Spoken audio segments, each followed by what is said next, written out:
Hai guys, welcome to my channel Wins Classroom. Di video kali ini aku akan membahas mengenai salah satu materi yang paling basic atau dasar dalam bahasa Inggris. Materi ini adalah salah satu materi yang paling sering muncul di soal-soal seperti soal TOEFL atau soal-soal bahasa Inggris lainnya dan terkadang ngecok. So make sure kalian ikutin video ini dari awal sampai akhir supaya kalian bakalan lebih mudah menjawab soal-soal bahasa Inggris ke depannya. Dan kalian juga bakalan lebih kece dalam membuat kalimat bahasa Inggris. So, let's check it out. Well, guys, sebelum kita masuk ke pembahasan utama, coba kita lihat dulu ada 3 contoh kalimat di sini. Yang pertama ada she go to school, they goes to school, he like to read books. Nah, setelah mendengar 3 kalimat ini, apakah kalian merasa ada yang aneh dengan kalimat ini? Atau kalian ngelihatnya atau mendengarnya kalimat ini salah deh? And anyway, memang 3 kalimat ini adalah 3 kalimat yang keliru atau salah. Dan ini akan kita bahas di video kali ini. Well, materi yang akan kita bahas kali ini yaitu mengenai subject-verb agreement. Subject-verb agreement ini adalah salah satu materi yang paling basic dan yang paling sering muncul dalam soal-soal seperti soal-soal TOEFL. So, penting banget guys untuk menguasai materi yang satu ini. Jadi langsung aja kita ke definisi atau pengertian dari subject-verb agreement. Untuk mengetahui apa itu subject-verb agreement, pertama-tama kita harus tahu dulu apa arti dari agreement. Agreement dalam bahasa Inggris selain artinya persetujuan, juga mempunyai arti yang lain yaitu kesesuaian. Maksud dari kesesuaian di sini adalah kesesuaian antara subjek dan verb dalam suatu kalimat. Jadi antara subjek dan verb itu harus sesuai satu sama lain. Kalau kita ibaratkan misalnya subjeknya bentuk kotak, maka verbnya juga harus bentuk kotak. Kalau subjeknya bulat, maka verbnya juga harus bulat. Jadi istilahnya harus matching antara subjek dan verbnya. Jadi subjek dan verb di sini harus sesuai satu sama lain.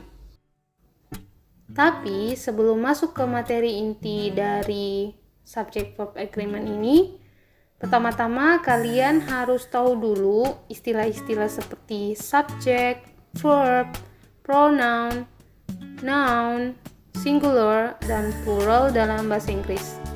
Aku udah tulisin satu-satu di sini guys.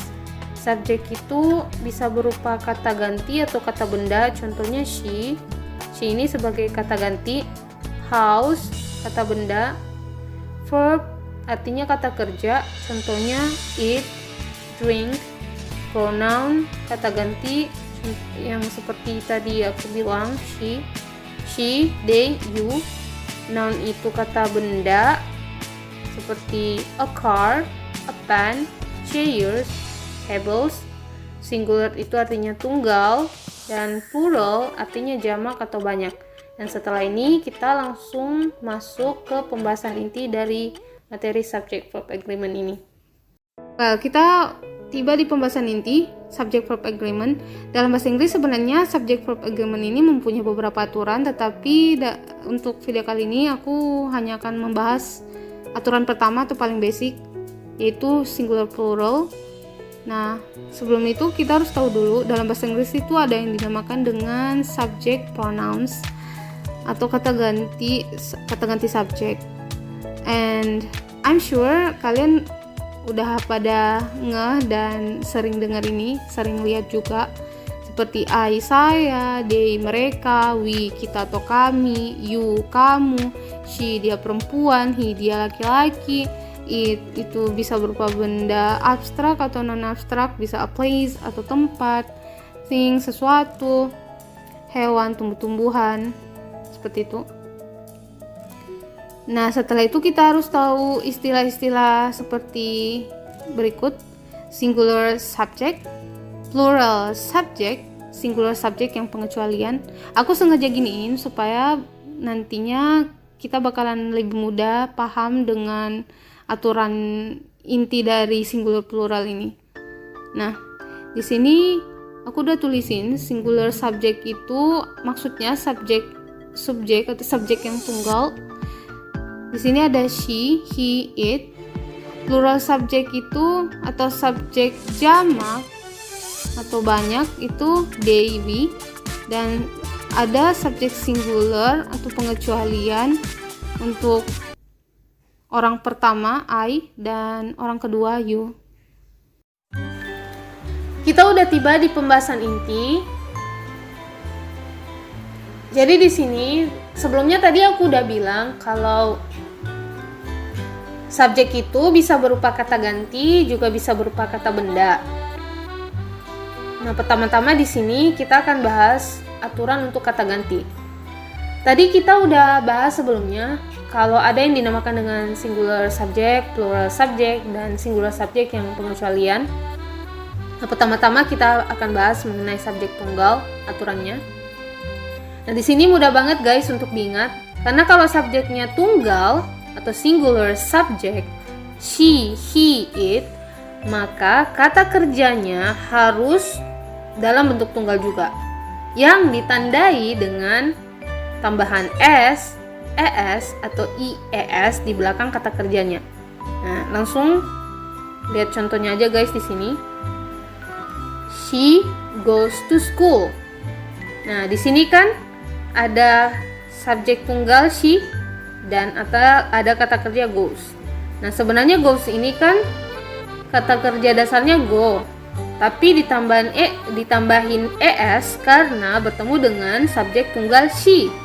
Maka karena kata subjeknya tunggal, maka kata kerjanya harus ditambahin dengan is di sini. Jadi she goes to school. Nah, di sini contoh kedua, Grace goes to school. Nah, Grace ini sama aja dengan she atau dia perempuan, dia juga termasuk tunggal.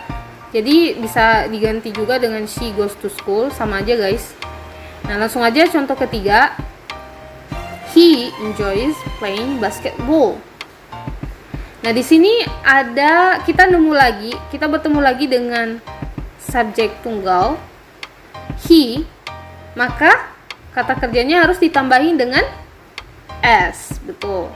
Jadi karena subjeknya tunggal, maka kata kerjanya harus ditambahin dengan s. Jadinya bukan enjoy tapi enjoys. Jadi he enjoys playing basketball. Nah, sama aja di sini guys, tinggal diganti dengan nama orang. Harry enjoys playing basketball. Jadi sampai sini mudah kan guys? Karena tadi kita udah bahas khusus untuk subjek yang tunggal, maka sekarang kita beralih ke subjek yang jamak atau banyak. Nah, berkebalikan sama subjek yang tunggal tadi, kalau subjeknya jamak atau banyak, they, we, maka kata kerjanya juga harus dalam bentuk jamak yang ditandai dengan tidak ada tambahan s, es, atau ies. Langsung aja kita lihat contohnya di sini guys. They go to school. Karena subjeknya jamak, maka kata kerjanya tidak ada tambahan es. Beda tadi karena subjeknya she, maka kata kerjanya harus ditambahin dengan s. Jadi she goes. Karena di sini subjeknya they, maka kita nggak boleh nambahin s di sini. Jadi they go to school. Contoh yang kedua, we speak English. Karena subjeknya jamak, we, maka kata kerjanya tidak ada tambahan s. Jadi langsung aja we speak English. Yang ketiga, we like the house. Karena subjeknya we, yang mana termasuk ke dalam subjek yang jamak, maka kata kerjanya tidak ada tambahan s. So, we like the house. Dan contoh yang terakhir, they live in Texas. Karena subjeknya jamak, they, maka kata kerjanya tidak ditambahi dengan s. They live in Texas. Tadi kita udah selesai bahas subjek yang jamak. Nah, di sini kita bahas lagi subjek yang tunggal, khusus untuk subjek I, you. Nah, subjek IU ini sebenarnya masuk ke dalam subjek tunggal, tetapi aturannya mirip dengan subjek yang jamak. Nah, karena aturannya mirip, maka kalau dalam satu kalimat subjek IU di sini kalau bertemu dengan kata kerja, maka tidak ada tambahan s, es atau ies-nya. Nah, langsung aja kita lihat contohnya di sini, guys. I love movies. Nah, karena subjeknya I, maka kata kerja love di sini nggak ditambahin s. Jadi langsung aja I love movies. Nah, yang kedua, I live in California. Nah, karena subjeknya I, maka kata kerjanya harus dalam bentuk jamak, yaitu nggak ada tambahan s-nya di sini. Jadi bukan lives, tapi live. I live in California. Oke, contoh yang ketiga, you go to school. Nah, di sini kata kerja go nggak ada tambahan s-nya kan, guys? Karena subjeknya you. Jadi you go to school. Nah, di sini yang keempat, you speak English. Karena subjeknya you, maka kata kerjanya tidak ada tambahan s-nya. Jadi you speak English. Tadi kita udah bahas subjek yang berupa kata ganti. Nah, sekarang kita bahas subjek yang berupa kata benda atau noun. Pertama-tama kita bahas kata benda yang bentuk tunggalnya atau singular noun. Di sini aku udah tulisin yang berwarna biru ini. Nah, ini adalah trik untuk ngebedain yang mana bentuk tunggal dan yang mana bentuk jamak. Nah, kalau kata benda yang tunggal itu tidak ada s di belakang katanya. Coba kita lihat contohnya di sini. The cat. Nah, cat-nya ini nggak ada tambahan s-nya. Berarti ini adalah bentuk tunggal. Nah, aturan dari kata benda tunggal ini sama dengan kata ganti tunggal. Dia kalau ketemu dengan kata kerja dalam satu kalimat, dia harus bertemu dengan kata kerja bentuk tunggal atau yang ada tambahan s, es atau ies-nya. Nah, coba kita lihat contohnya di sini, guys. The cat chases the mouse.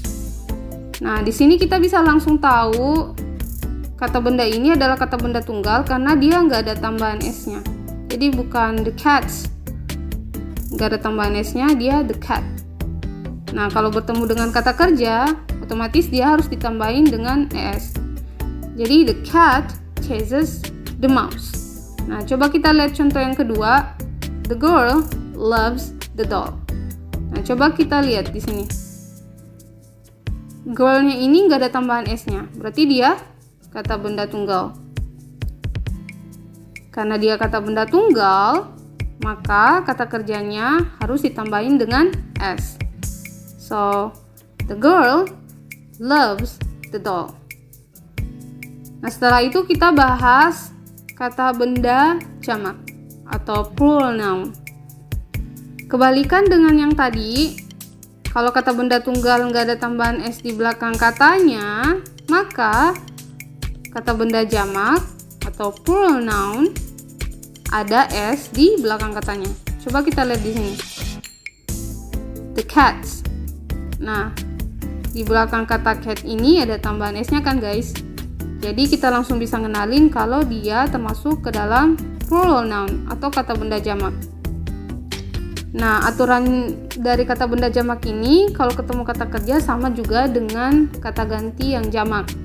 Dia kalau ketemu dengan kata kerja di sini, nih kalian bisa lihat, kalau dia ketemu dengan kata kerja maka tidak ada tambahan s, es atau ies-nya.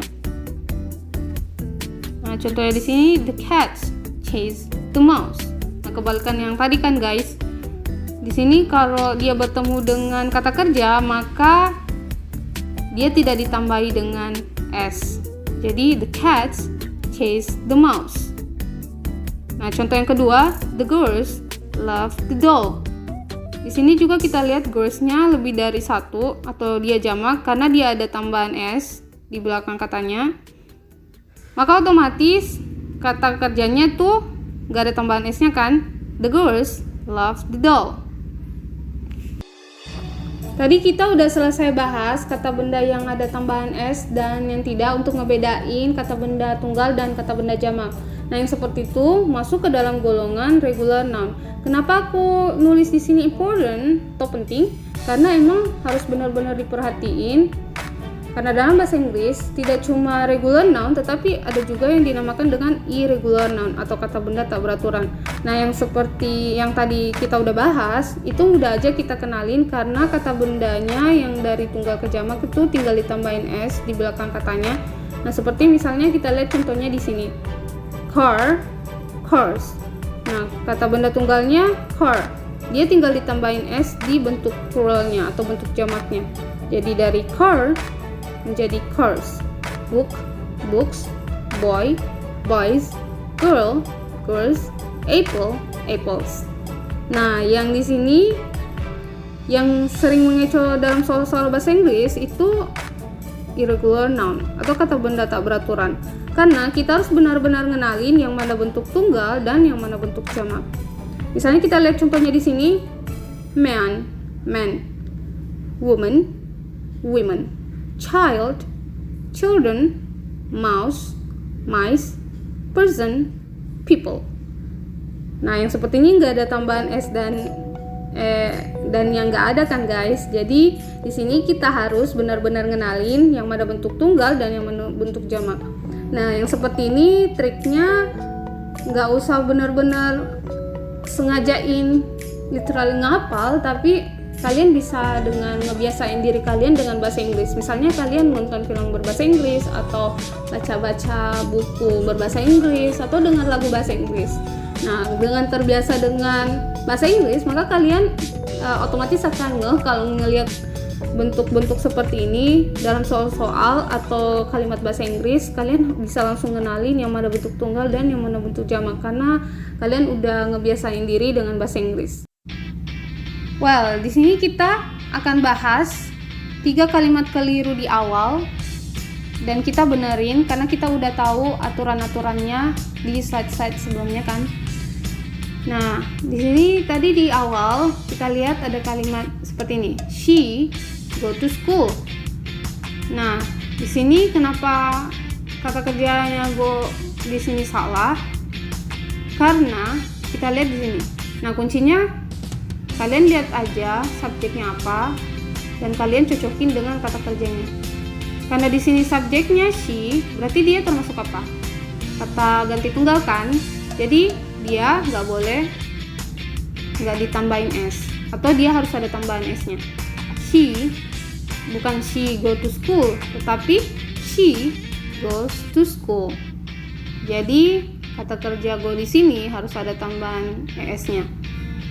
So she goes to school, bukan she go to school.